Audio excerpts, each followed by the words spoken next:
marche. Un ours, Grégoire Favet. Jean-François Bay est avec nous par téléphone pour commencer cette émission, le directeur général de Morningstar. Jean-François, bonjour. Oui, bonjour Grégoire. Bon, les enseignements de cette année 2015, effectivement, on va sans doute très probablement avoir des performances positives sur les actions de la zone euro notamment, mais c'est pas une année qui s'est faite en ligne droite.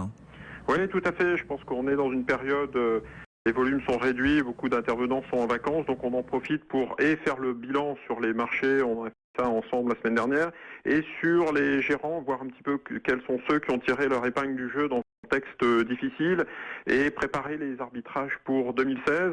Alors déjà, la toile de fond macroéconomique a été très importante en 2015 et elle le sera encore en 2016. Donc c'est pour ça que c'est intéressant de voir un petit peu ceux qui ont fait des bons choix. Ouais. Il faut rappeler que l'élément important, la toile de fond macroéconomique, on est sur une phase un peu de déphasage entre les pays émergents, la zone euro et les États-Unis, ce qui a donné en fait des écarts et des mouvements très importants. Je rappelle un petit peu comme si on était sur une horloge pour synthétiser et simplifier les choses. La zone euro est clairement en sortie de crise. C'est long, c'est durable, c'est difficile, aidé en cela par la BCE.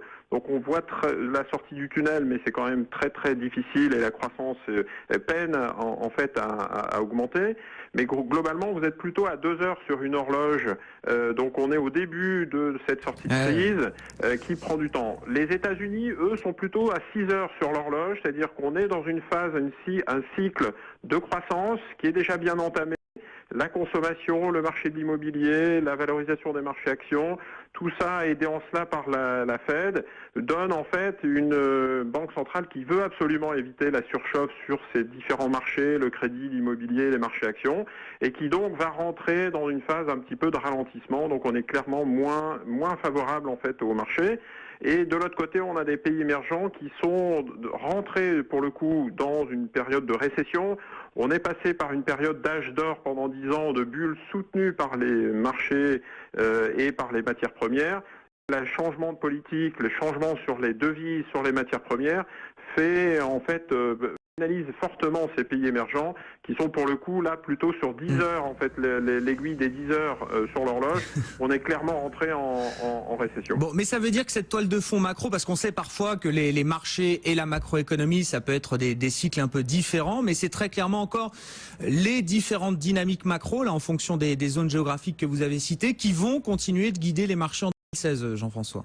Oui, tout à fait. On a en plus une montée en puissance de la volatilité qui a été structurelle pendant toute l'année 2015 et qui va se poursuivre en 2016 de par ce qu'on a évoqué. La deuxième chose, c'est qu'on a des marchés qui sont plutôt chers. Donc quand vous êtes sur des marchés qui sont assez élevés, on a beaucoup de marchés qui sont sur des niveaux extrêmes. Je pense aux taux d'intérêt, je pense aux actions internationales.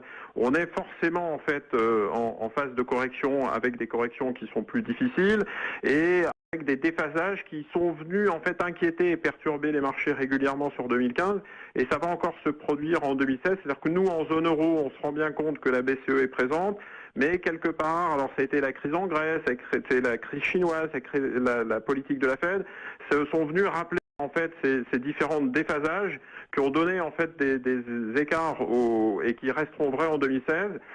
Il fallait vraiment être sur des gérants actifs. Je vous donne quelques exemples qui seront encore vrais sur 2016. C'est-à-dire que sur l'année 2015, sur les actions françaises, les meilleurs ont fait plus 20%, les moins bons ont fait 0%, sur des indices qui font autour de 10%. C'est des écarts qui sont exceptionnels. En fait, très rarement on a eu des niveaux de tels écarts en fait sur une année. Alors c'est à la fois exceptionnel par rapport aux indices, c'est exceptionnel entre les moins bons et les meilleurs, et c'est exceptionnel sur toute classe d'actifs.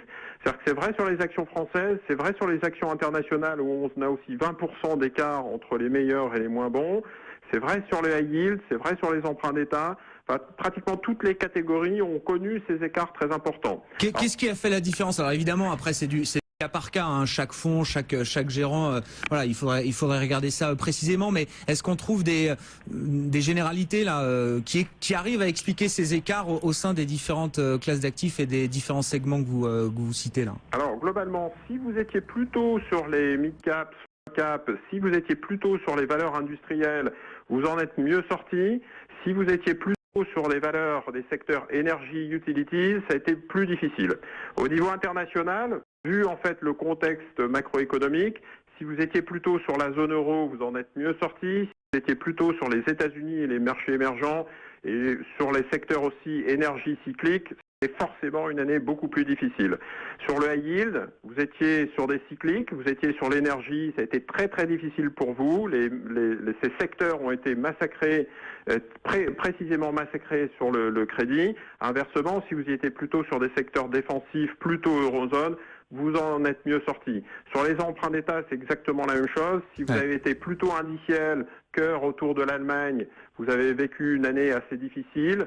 Si vous étiez plutôt sur l'Europe du Sud et de manière très très active, à ce moment-là, vous avez pu tirer votre épingle du jeu. Et on le voit bien, en fait, c'est le cas pour beaucoup de catégories. Alors, ça restera vrai, c'est pour ça que nous, chez Morningstar, on recommande toujours d'investir sur des gérants très actifs, plutôt sur des gestions défensives, parce que le contexte reste assez difficile. Restez investi quand même, hein.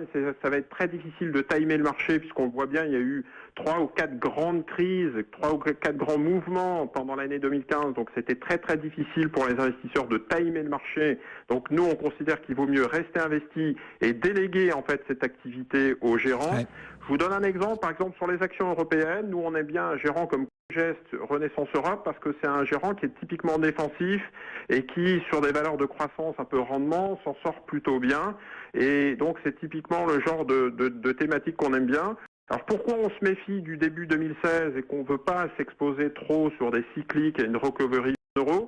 C'est les pays émergents qui nous font un petit peu peur, c'est les matières premières, c'est le pétrole. Il faut absolument attendre que ça se calme avant d'y voir plus clair et de pouvoir se réexposer.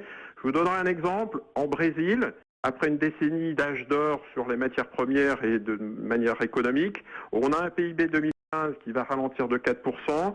On a un taux de chômage au Brésil qui va passer entre 2014 et 2015 de 5 à 8%. On a une devise, le réal brésilien, qui a perdu 30% en un an face au dollar. Et c'est pas terminé. Et je pense qu'on pourrait appliquer ce type d'exemple à l'Argentine, à la Russie et à beaucoup d'autres pays émergents qui touche en fait le pays en tant que tel, mais qui touche aussi l'ensemble des émetteurs et l'ensemble des entreprises, des industries du pays en question. Mais ça veut dire que même si, admettons que tactiquement on a une espèce de retour comme ça en début d'année, des valeurs massacrées, comme ça peut arriver, hein, souvent on repart et puis avec les effets calendaires, on regarde ce qui n'a pas marché et on a souvent tendance à le racheter. Enfin, ce mouvement tactique-là, opportuniste, vous dites, c'est pas bon pour du long terme en tout cas. Alors pour du court terme, il vaut mieux rester à l'écart. Pour du moyen long terme, vous avez compris le mouvement des horloges. Comme les pays émergents sont aujourd'hui dans la tourmente, dans la tornade, et que l'aiguille est plutôt sur les 10 heures, à un moment donné, ça va revenir sur midi, et donc on aura des valeurs. On aura bouclé le tour du cadran. On aura bouclé la boucle et il faudra donc penser à revenir sur ces marchés. C'est une question de soutenabilité et de prix, en fait, de valorisation. Et inversement, sur les États-Unis, on rentre dans une période un peu de ralentissement et donc c'est plutôt cette zone-là sur laquelle il faudra faire très attention. Et c'est pour ça d'ailleurs qu'à l'autre bout de la chaîne, sur la zone euro, on est relativement confiant puisque on est en phase de sortie de crise et que la BCE a l'air d'être très déterminée. Donc plutôt à court terme, très méfiant sur les marchés émergents, plutôt très prudent sur les États-Unis, l'Angleterre, et plutôt très confiant sur la zone euro pour les raisons qu'on vient d'indiquer. Ah oui, il est 14h en zone euro, vous nous dites Jean-François, hein, l'aiguille est sur le 2, donc c'est le début d'après-midi. Il reste encore une bonne partie de la journée devant nous pour la zone euro et les actifs de la zone euro en 2016. Merci beaucoup Jean-François. Jean-François Bay, directeur général de Morningstar sur BFM Business. On va se reconnecter.